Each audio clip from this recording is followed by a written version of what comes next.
Alors t'enseignes les arts martiaux, t'es prof de sport de combat. Alors j'ai juste un conseil à te donner, n'hésite surtout pas à mettre une dose à tes élèves.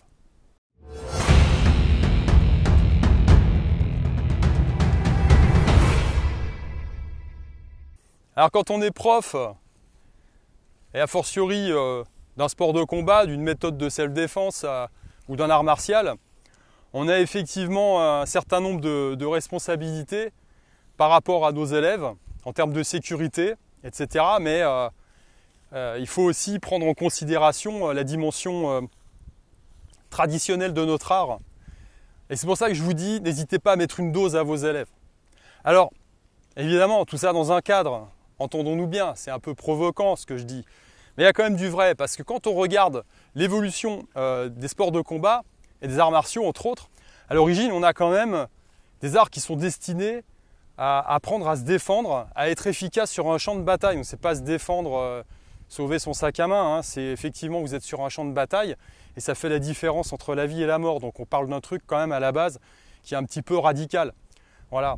Alors, si on regarde, et ça c'est très bien montré dans le film Fight Club par exemple, le système de sélection naturelle des élèves à la base, je vous invite à revisionner cette scène de Fight Club où on voit les types qui sont en randonnion devant la porte d'entrée de la maison et puis qui attendent, qu'il pleuve, qu'il vente ou qu'il neige. On a exactement la même image dans Kung Fu, la série des années 70 avec David Carradine. Et ça, c'est un mode de sélection naturel, je serais tenté de dire, et traditionnel.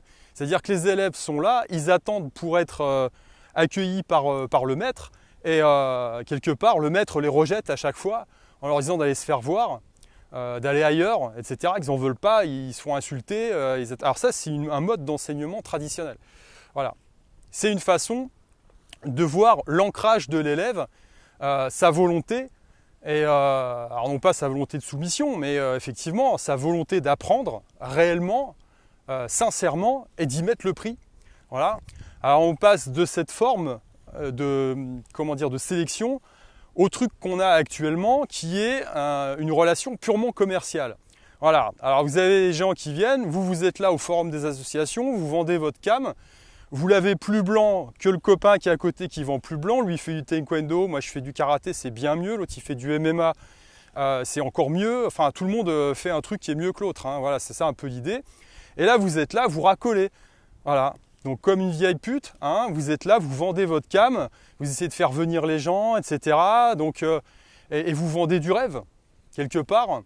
Donc les gens, ils sont consommateurs, ils achètent, ils achètent leur licence, ils achètent leur matos, etc. Ils viennent chez vous et puis ils viennent se détendre, ils viennent apprendre des trucs. Certains veulent devenir des tueurs en 3 leçons.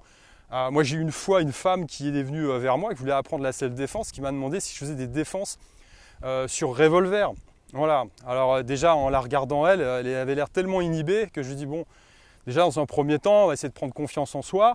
Prendre conscience de la force de l'autre et de ses propres capacités, prendre confiance psychologiquement, et puis on va éviter de monter dans des tours comme ça qui sont complètement, voilà, c'est irréaliste, il faut arrêter. Il y a un moment, il faut arrêter 2 secondes de dire n'importe quoi aux gens. Voilà, toute proportion gardée. Voilà, on ne peut pas apprendre comme ça à désarmer un type dans le cadre d'un cours dans une salle entre nous avec un revolver en caoutchouc, en croyant que ça sera pareil dans la vie et que vous pourrez virer la calache du mec qui vient faire un carton dans un RER, quoi. Donc sinon, ça c'est n'importe quoi. Donc en fait, on est passé d'un mode de sélection qui est naturel et traditionnel, où finalement on évacue tous les baltringues, tous les gens qui n'ont déjà pas l'esprit formé pour pouvoir apprendre, pour accueillir en son sein des gens qui sont des consommateurs. Et vous-même, vous jouez ce jeu-là. Alors, je reviendrai là-dessus sur une autre vidéo, parce qu'évidemment, la dimension commerciale, elle a son importance. Pourquoi on fait ça? Pourquoi on se prostitue finalement pour avoir du client? C'est parce qu'on a besoin de fric.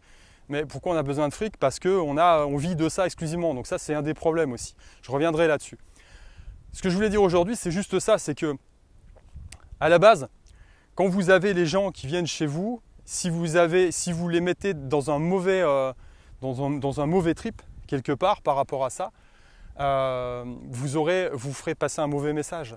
Et il est biaisé dès le départ de par le fait qu'on est dans une relation purement, j'allais dire, purement commerciale. Voilà. Alors quand je dis mettez une dose à vos élèves, ça va dans ce sens. Moi je disais toujours, et je l'ai dit à certains de mes élèves, pas tous, parce que c'est pareil, j'avais des élèves qui...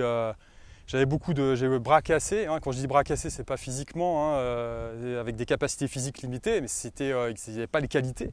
Il n'y avait pas les qualités, je parle notamment en termes de respect, etc. Hein. Bon, voilà, je ne veux pas m'étendre là-dessus, mais j'avais des élèves qui étaient vraiment bien dans le cadre traditionnel. Et je leur disais toujours, voilà, l'idée c'est ça, quoi. Aujourd'hui, je vous botte le cul parce que demain, j'ai envie que vous me bottiez le cul aussi. Moi j'ai envie de progresser.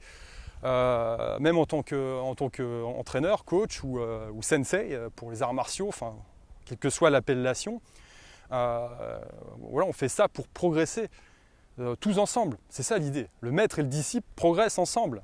Il ne faut pas croire que moi j'apporte la science infuse, j'ai la science infuse, j'apporte le matos et puis je sais tout déjà. Non, non, c'est pas comme ça que ça marche. Donc il ne faut pas hésiter dans un cadre, hein, évidemment, je dis, vous n'allez pas blesser vos élèves, vous n'allez pas vous blesser vous-même, et puis ça peut arriver parfois, on est d'accord. L'idée, c'est pas ça, l'idée, c'est de malmener physiquement les gens pour leur faire prendre conscience de leurs limites afin qu'ils progressent. Parce qu'il n'y a rien de meilleur en termes d'apprentissage que l'apprentissage par l'expérience.